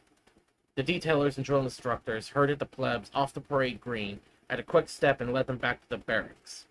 After a day of enervating drudgery, Savick expected dinner and a nice rest to be next orders of business. She was mistaken. There was no dinner that night. For 3 hours and 15 minutes, she and the other plebs were made to run laps around the barracks, and they endured a non-stop harangue of criticisms and deliberately contradictory orders intended to confuse them and make them subject to more verbal abuse. Making mistakes resulted in plebs being yelled at. Questioning orders, even if merely to request clarification, earned plebs long jolts from their agonizers. Her company's detailer ordered them into their racks at 21:45 and turned out the lights. Savick felt relieved. The first day at the academy was finally over. She told herself induction day would likely be the worst part of the whole experience. As before, she was mistaken. The next 7 weeks followed a simple if restless pattern. Reveille blared each morning at 05:30. Attired in exercise clothes, the plebs assembled in the parade green for morning calisthenics, regardless of the weather. Some mornings they did jumping jacks and squat thrusts in the soft glow of dawn. Sometimes they did crunches or leg lifts in fog, so thick the rear ranks of plebs can barely see the details.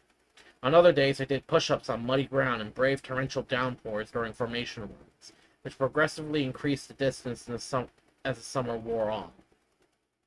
After morning physical training, the plebs assembled, as always, in formation for accountability, the detail is termed for attendance, and uniform inspections before they marched to the mess hall for morning chow. The mess hall's menu varied, but its fare was consistent, bland but nourishing. During morning chow, the plebs were appraised of the plan of the day, a list of mandatory classes and activities they would follow until the lights out. Oh, hello, Uchu. Really? Random Uchu appeared. How are you? I'm good. You're reading? Yeah, I'm doing a reading stream. Okay, I'm gonna leave them. It's alright. It's good to see you, though. Yeah, I'm sorry. I thought you were... Nah, I'm doing a gaming stream tomorrow. Alright, I'm gonna then hop off so you can read in peace. Bye! Alrighty. Fox, can you give Uchu a shout out if you're still listening? Please give Uchu a shout out.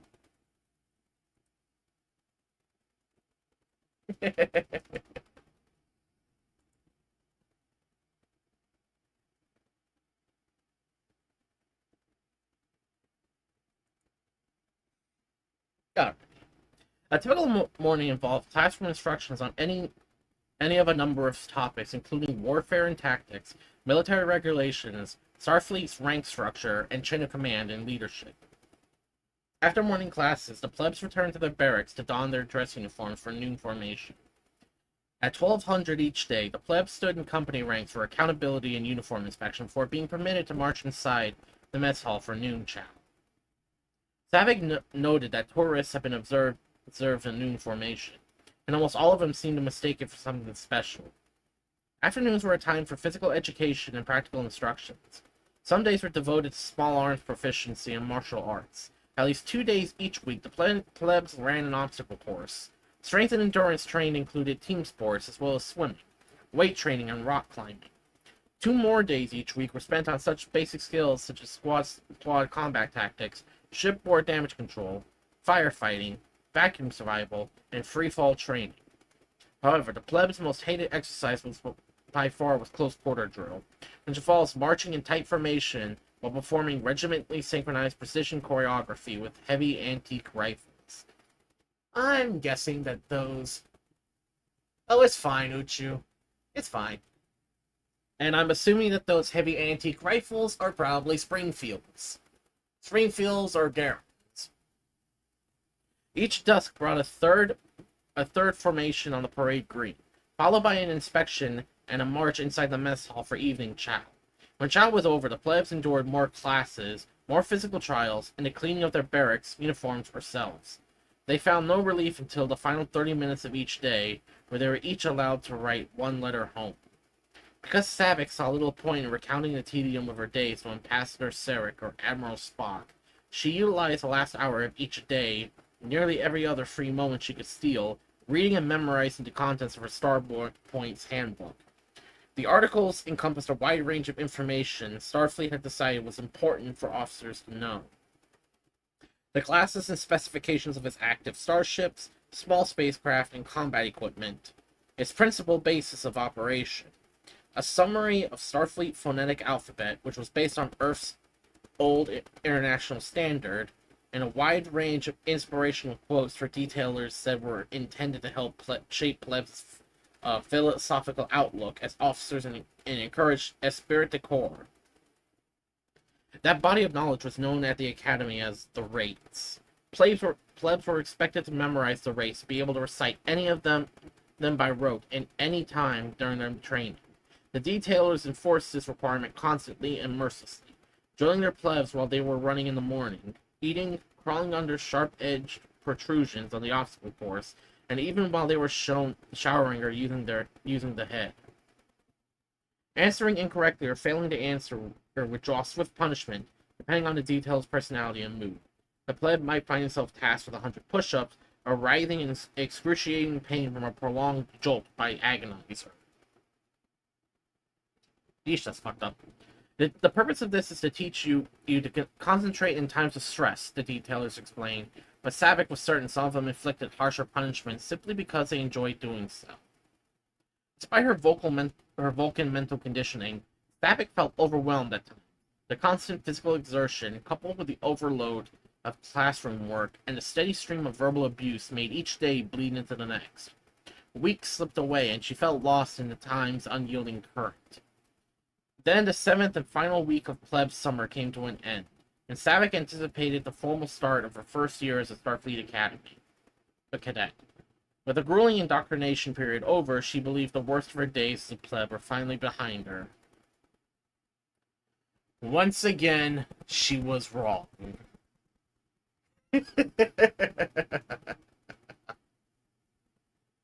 Pleb summer concluded with the reform of the brigade, which was Academy jargon for the return of upperclassmen cadets from their midshipman cruises and specialized summer training courses at other facilities. Overnight, the plebs went from outnumbering their detailers to drill instructors 20 to 1 to being outnumbered more than 3 to 1 by upperclassmen, each of whom wielded an authority of a detailer over any pleb. The loss of majority brought with it the loss of anonymity. During the summer, a pleb who avoided attention might go most of a day without drawing the notice of a detailer. Now the campus teemed with sharp-eyed young men and women looking for any opportunity to visit their wrathful subordinates. Everywhere the plebs went, upperclassmen were waiting to flame them for even the most trivial error or misstep. A hair out of place, a boot not shined to perfection, a wrinkle on the blanket on the pleb's made rack, and any of these minor infractions can draw a vicious harangue. Such moments of ruthless, unsupervised abuse were known as assisting the plebs. Most galling to Savick, even a second-year cadet can demand control of her agonizer. She didn't need to have committed an offense. If she dared to question her correction, that alone was sufficient cause to increase her punishment. The sheer illogic of it all was maddening to her. Determined to master her race and responsibilities, Savick strove for virtual invisibility on the campus. Despite her best efforts, it eluded her. One slate gray morning in early October, she crossed the parade green towards her barracks, in a hurry to change before reporting the new information. A man shouted at her from behind. "Stop right there, pleb." She hated being addressed in that manner, but upperclassmen did not consider their first-rate their first year peers worthy of the appellation cadet. She halted at attention. Two upperclassmen caught up to her. Both were human men with lean physiques, and their eyes hardened by the hunger of ambition. Their insignias identified them as third-year cadets. The one with dark hair smiled at his fair-haired companion. Then he asked Savick, whose quotation about leadership is found on page 71 of the rates. Sir, the quotation on page 71 of the rates is by Nolan Porter, a 19th century president of Yale College, sir. The upperclassman smiled. And what is the quotation, pleb? Reciting from memory, Savick reported. So the quotation is, rely on your own strength in body and soul. Take for your star self-reliance. Faith, wrong, the second class cadet interrupted. Even though Savick had made no error, he held out his open palm. You're agonizing, pleb. Her hesitation was so brief, she doubted he even noticed it. She felt her pulse racing and her blood burning with rage. Being punished for an actual error was one thing. Being abused when she had committed no infraction made her muscles tense with the urge to strike, and her hands ached to close into fists and pummel the smug upperclassman. I will not succumb to my passion, she told herself, surrendering her agonizer. I am no longer that outcast child on Vulcan. I am in control. The first jolt of the agonizer turned her thoughts white with pain. Savick calmed her fury by remembering Spock's teaching. I cannot control the actions of others, so I must master how I react to their actions. Discipline is strength, and strength is power. A second zap from the agonizer made her feel as if she had been lit on fire. She put down on her cries of anger and her howls of suffering. I will not embarrass Spock or Sarek, she promised herself. They have trusted me to see this through. I will not fail them. The upperclassman waved the agonizer in Savick's face. You look like you want to say something, Plague, or do you want to curse at me? He grinned at his friend and looked at Savick. Or maybe you want to beg for mercy. There was no right answer. If she asked for mercy, he would punish her for insubordination. If she declined mercy, he would say she asked him to continue assisting her. Summoning her defiance, she erred on the side of honor. Through clenched teeth, she replied, Sir, no, sir. He triggered the agonizer again, unaware he was tilting the balance of Savick's inner struggle between discipline and instinct. Or that if he tilted it far enough for instinct to prevail, Savick would snap his neck like a brittle twig, and most importantly, he would enjoy it. Eesh.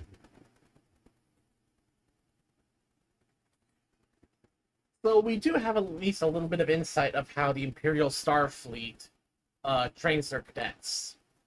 A little similar to how armies usually train their cadets. But of course, more ferocious.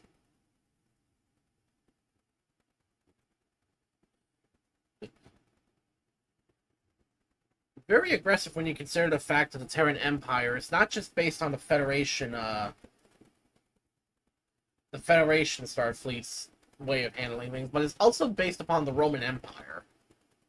I know the history buff like Fox would have no doubt connected the dots with the Terran Empire's similarities to the Roman Empire, but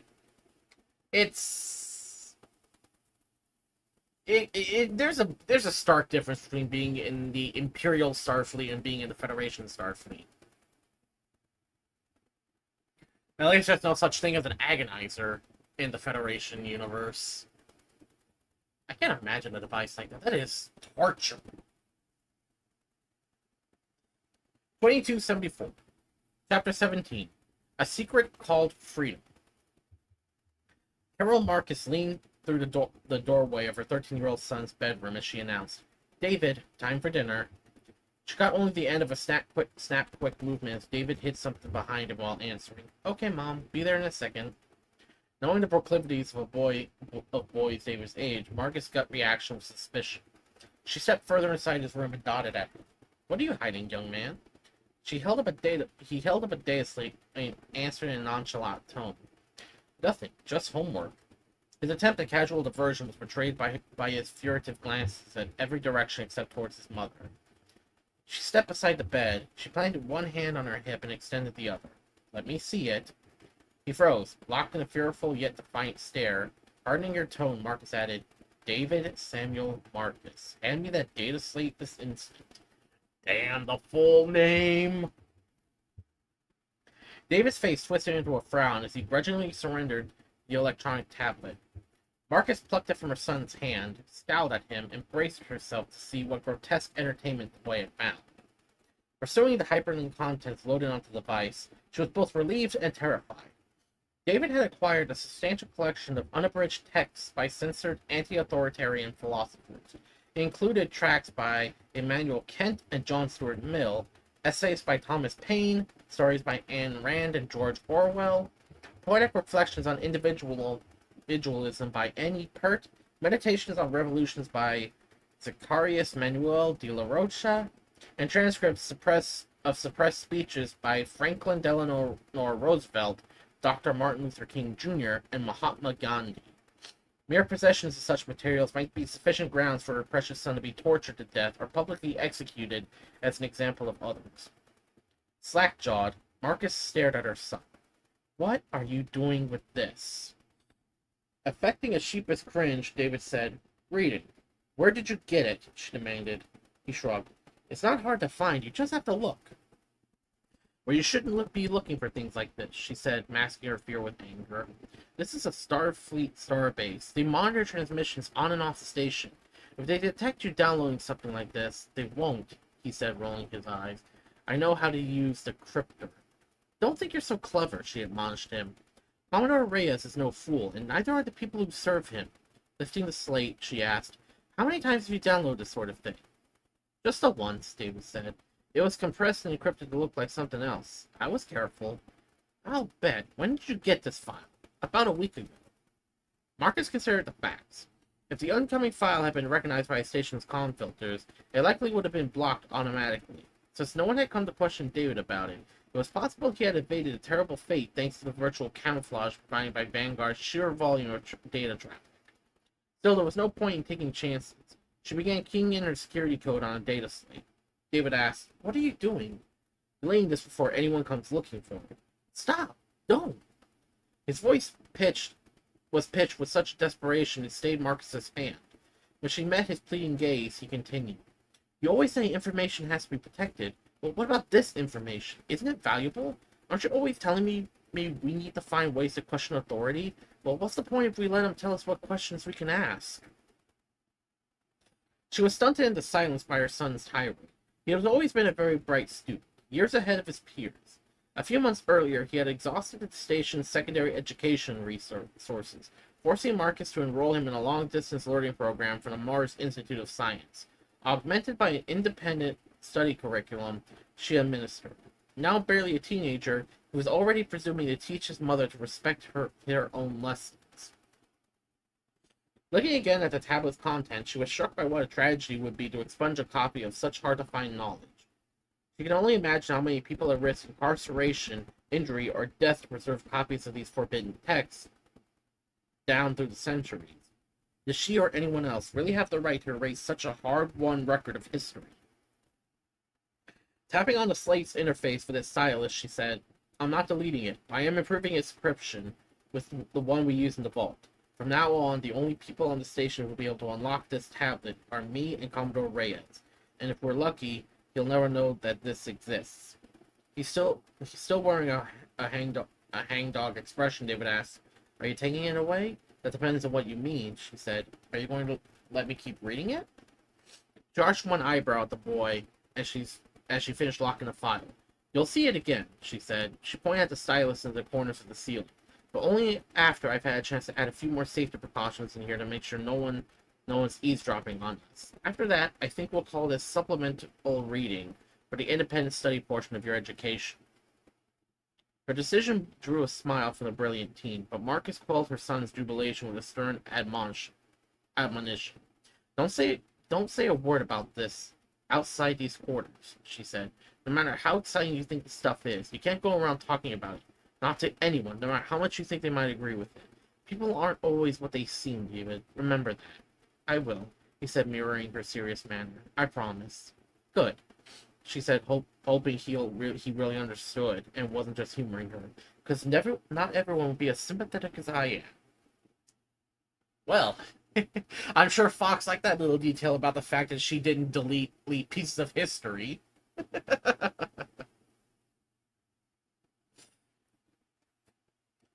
$22.75. Chapter 18. Half the Battle. Captain Zhao Sheng stands in his quarters aboard the ISS Endeavour, regards the agonizer in his hand, and questions everything he has ever believed. How many times have I let someone else use this to hurt me? What did I ever learn from it except the fear of the lash, like every sailor since antiquity?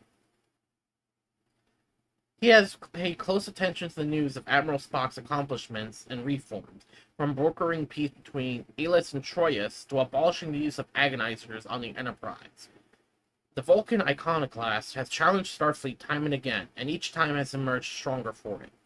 Zhao wonders how his crew will function without agonizers, without an agony boost, without the constant pall of terror. He decides to try and see the results for himself. Okay, Fox. It won't be too much longer. Midshipman Second Class Parchin Grum stands at the edge of the San Francisco Bay, his back to Starfleet Academy. He takes a small booklet from his uniform pocket, intending to rip it up and hurl its shreds into the moonlit water. The Tellarite cadet hesitates. For some reason, the book intrigues him. He reflects on the moment hours earlier when he confiscated a small tome from a female Vulcan pleb, whom he caught reading the unsanctioned text while seated in a circular bench beneath an old elm tree near the parade green. Grum asks accusatory, Are those your rates, pleb? Sir, no, sir, the young woman replied. Give them to me. Sir, yes, sir, the woman said, handing the book to Grum. He perused the book quickly. It was a compilation of nonsense bordering on sedition. Grum was about to pull the pleb on report until he noted the name of the book's author, Admiral Spock. Stuffing it into the pocket, he barked, Give me 20 push-ups, pleb. The woman performed her penance, and then Grum ordered her to proceed to the next item on her plan of the day. Now he stands facing the bay with the book in his hands.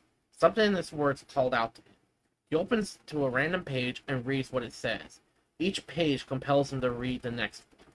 When he reaches his end, he hungers for more, so he flips back to the beginning and starts and reads it from his first word. It offers him a vision of a noble culture for Starfleet, a great society and a cause worthy of the name and honor.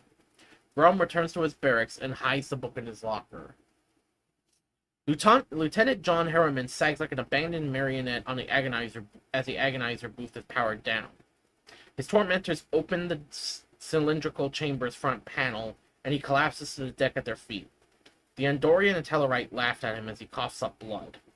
That should teach you to mind your manners, says the Tellarite. The Andorian kicks Harriman in the ribs. Don't talk to a captain's woman unless she talks to you first. Reaching down, he grabs Harriman's hair. Get it? He pushes Harriman's face back down onto the deck. The Tellarite grunts in disgust. Harriman can't even see straight as two security division thugs drag him by his feet through the corridors of the ISS Hornet. Despite being dazed and sick from what felt like hours inside the high-tech torture device, he could discern clearly from the malicious chortles of his shipmates as he is hauled like garbage through the Paladin-class frigate's busy corridors. By the time he hears the door of his quarters swish open, he was ready to vomit. As his hands drop to his as his handlers drop his feet and lift him by the arms, they hurl him inside his quarters. Thrashed and limp, he lands in an awkward position, half on and half off his rack. Finally, his guts heaved, and he splutters stomach acid and bloody spittle across the bed sheets. He hears the Andorian and Tellarite laugh away again as they leave his quarters. The Andorian calls out from the doorway. If you can't take punishments like a man, then maybe you should go serve on Admiral Spock's ship. Their cruel gulfs echo from the corridor, even after the door hisses shut. Harriman drifts in and out of consciousness that night. Nightmares plague his sleep. Lingering nausea, stinging wounds, and aching bruises dominate his moments of wakefulness. Morning comes. Revile sounds. A voice on the intership comm squawks. All bunks turn to. The wounded lieutenant masters his pain, stands, walks to his quarters, his private head, faces his swollen, damaged face in the mirror, cracks a merciless grin, and inspects the bloodied, broken teeth. He fills a glass of water, rinses his mouth, and spits, showers, towels dry, puts on a clean uniform, and submits his formal request for transfer to the ISS Enterprise.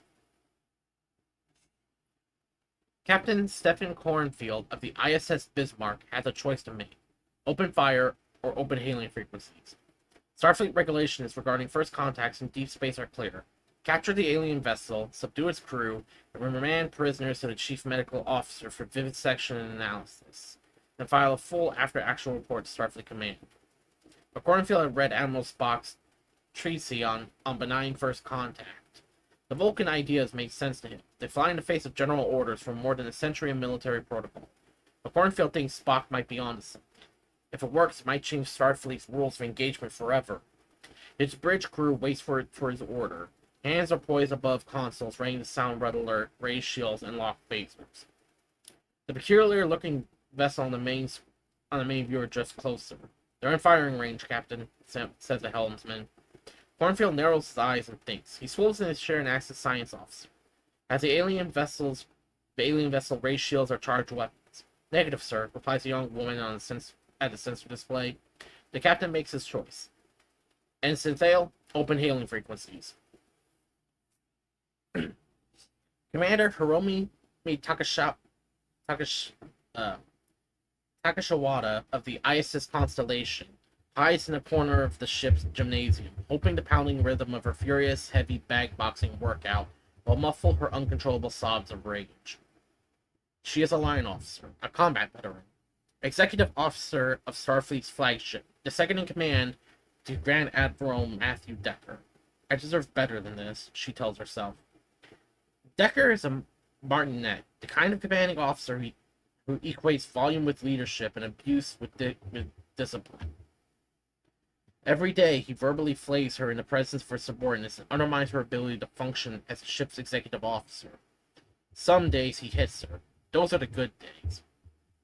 On the bad days, he entertains himself by randomly shocking Takashawada's water with her agonizer. The worst days are when he combines his sadistic tendencies with his perversions, forcing her to submit to his sick whims and gross violations while he clutches her agonizer and uses it to inflict jolts of varying severity. Today was one of those days. She pounds her gloved fists at the heavy bag and works up a sweat. "I still have a stink on me," she realizes, wincing with revulsion. It only makes her hit the bag harder and faster. She knows an officer of her rank and experience should be exempt from such depredations, even by a flag officer, but the protest is akin to suicide. Who would I cry to? She asks herself rhetorically. He's the Grand Admiral, top of the food chain. There is no one who can help me. I am all alone out here. Throwing her hands in a frenzy, she loses control. Her punches cease to land with any rhythm or force. She is just flailing her arms against the bag, twisting and thrashing and screaming, and then collapses to the deck, spent and silent. Takashawada closes her eyes. Her breathing is loud and inside her head. She feels her chest rising and falling, her heart racing, her limbs trembling. When she opens her eyes, she senses someone standing behind her. Turning her head, she sees Lieutenant Santar, a long Vulcan officer from the science division. He offers her his hand. "Let me teach you a better way to cope with your anger," he says. Captain Clark Terrell, commanding officer of the ISS Sagittarius, reads a coded subspace communique from his old friend and ally, Captain Zhao Sheng. Zhao voices a lot of faith in the Vulcan Admiral. More than Terrell has ever heard Zhao lavish about anyone. Even harder to believe, Zhao says he has followed Spock's example, abolishing the use of agonizers on the Endeavor. Terrell is fascinated and frightened. He sees potential in a man like Spock, but he also sees tremendous danger. If enough of us rally to his banner, he can make a real difference, Terrell muses, but if we take his side and he fails, we all fall as one. After 10 years of service in the Taurus Reach, Terrell is no stranger to risk. He has never let fear guide his decisions before, and he doesn't want to start now. But he has only just inherited the captain's chair of the Sagittarius, following his former CEO's promotion to the Admiralty. Risk is a lot to ask of him during this time of transition. Then he thinks of Carol Marcus and her son. "I could do them a lot of good if I had Admiral Spock for a friend," he thought. "He seems like a man who could do the impossible. Maybe he can help Carol and David get off that station and get away from that monster Ravens." It seems too much to hope for, too much to believe in. Not that Terrell has ever believed in much of anything or anyone. But if what Zhao tells him is true, maybe it's time to start. Terrell has a report has a report about Operation Vanguard, Commodore Reyes he had been compiling in secret for the past few years. He has never shown it to anyone. In his experience, the truth never sets anyone free. Most of the time, it just gets them killed. But the truth isn't doing anybody any good sitting in my personal log, he decides. It's time to take a stand. He calls up the file, attaches it to a coded subspace message addressed for Admiral Spock's eyes only, composes a brief greeting. His finger hesitates to press the button to send the message. Terrell had walked the line for so long that he balks to having to choose one side of it on which to stand. Trying to make an ally of Spock will certainly make an enemy of Reyes, he reminded himself. Once I choose a side, there's no going back. He sends the message. I'll probably regret this, he told himself. His prediction proves correct. That was the end of chapter 18, and you can see a lot of different situations where Spock's actions and his philosophy has started spreading throughout the Terran Empire. So we're already seeing the seeds of his philosophy already making not just an impression, but it's starting to turn people to his side. Which is interesting. Now, I'm gonna end it here for tonight. I think it's a good time to stop. If anything else, my throat's starting to hurt. I do appreciate everyone for joining me. I do appreciate Fox for the raid. And I think I know who we're gonna raid.